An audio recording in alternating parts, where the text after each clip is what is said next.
In the heart of the Enchanted Cheese Kingdom stood Castle Fondue, glowing warmly with golden lights as winter approached. It was nearly time for CheeseGlow Eve, the most beloved celebration in the kingdom, a festival filled with magical lights, warm pastries, floating cheese lanterns, and shimmering decorations that glowed like tiny moons. Every year, the entire kingdom looked forward to this day, when the skies filled with drifting dairy stars and the great cheese tree illuminated the plaza with a soft, buttery glow. Inside the castle, Princess Cheddarella and Princess Brielette prepared excitedly for the holiday. Cheddarella decorated enchanted cheese ornaments that jingled when touched, while Brielette attached tiny lilac boughs to edible lanterns that sparkled with sugar crystals. Their kitten Lyra scampered across the floor, leaving trails of glittering crumbs wherever she ran. This year's celebration was even more special than usual, for their younger brother, Prince Ricottino, was returning home. Ricottino, a lively 13-year-old with curly caramel-colored hair and curious bright eyes, had spent the past months in a distant allied kingdom called Creamshire, participating in a magical exchange program. He had been studying dairy enchantments and pastry alchemy, eager to follow in his sister's footsteps in his own unique way. The king and queen were preparing to travel to Creamshire to bring Ricottino home in time for CheeseGlow Eve. King Fonduron was tall and warm-hearted, with a beard shaped like a perfectly trimmed cheese wedge. Queen Aurora-Meltis wore a flowing gown that shimmered like melted mozzarella under sunlight and carried a gentle air of wisdom and grace. As they readied their carriage, glowing wheels of chatter illumination formed beneath it, ready to transport them across the enchanted lands. The journey began through the Fondue Forest, a magical woodland where trees dripped glowing strings of edible cheese silk. The cold wind carried the scent of cinnamon and warm butter, dancing through the carriages like tiny glowing motes. Creatures of the woods peeked curiously from behind branches: marshmallow owls, pretzel foxes, and tiny cheese gnomes with hats shaped like wedges of blue cheese. But the peaceful journey soon took an unexpected turn. As the king and queen crossed the mozzarella meadows, the ground trembled lightly. A group of giant rolling cheese wheels, enchanted and slightly mischievous, stampeded playfully around them. They bounced and spun like eager puppies, circling the royal carriage. Though harmless, their chaotic bouncing threatened to block the path entirely.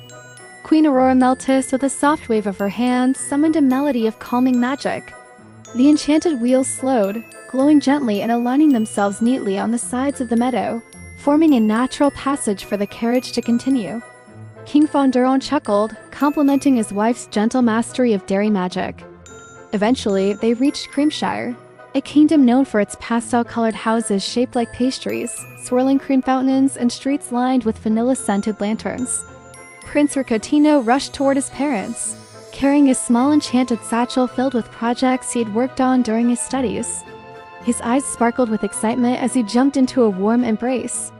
The king lifted him high, laughing with pride, and the queen brushed a lock of caramel hair from his forehead.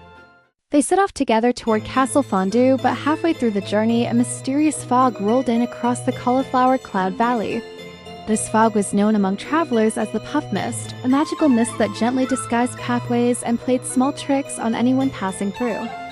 Suddenly, the carriage wheels lifted slightly off the road, floating through swirls of white fluff.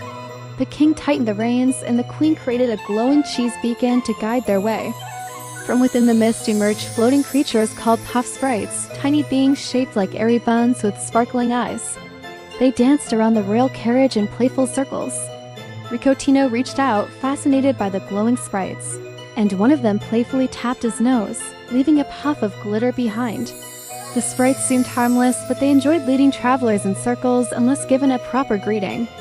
Remembering stories he learned in Creamshire, Ricottino clapped his hands twice and traced a small spiral in the air.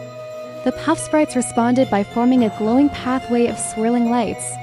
The mist parted, revealing the route back toward Castle Fondue. The family continued onward, marveling at how helpful Ricottino had become during his time away. Meanwhile, back in the castle, Cheddarella and Brielette busily prepared for CheeseGlow Eve.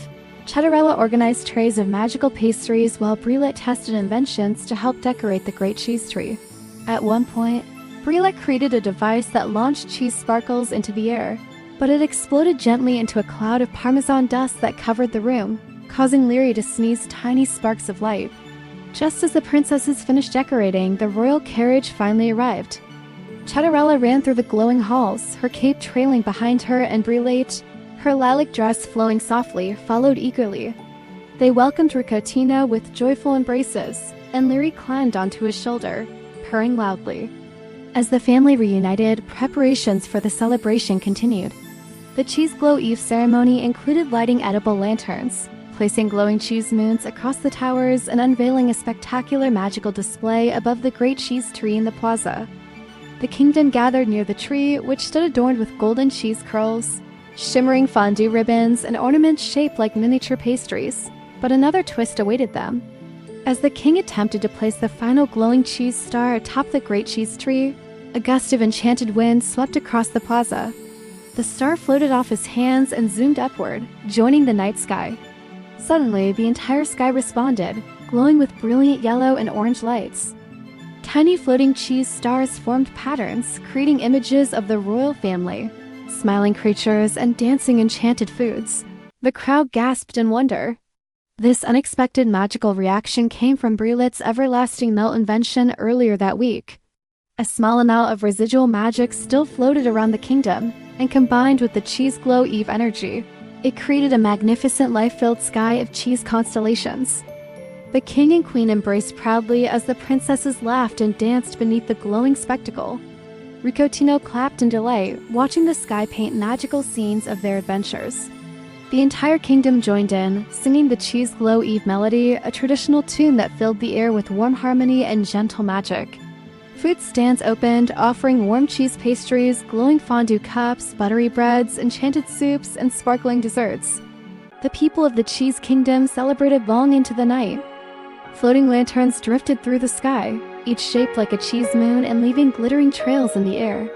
As the festival reached its peak, the royal family gathered at the center of the plaza. The king lifted Ricottino onto his shoulders. Cheddarella twirled with Larry in her arms. Brielette gazed up at the glowing cheese constellations, her glasses reflecting the golden brilliance. The queen wrapped her arms around the king and whispered that this was the most magical CheeseGlow Eve they had ever celebrated. And as the cheese stars drifted softly across the night sky, the family knew that no matter how many adventures lay ahead, the warmth of their bond and the magic of CheeseGlow Eve would always bring them home to Castle Fondue, where joy and wonder glowed forever.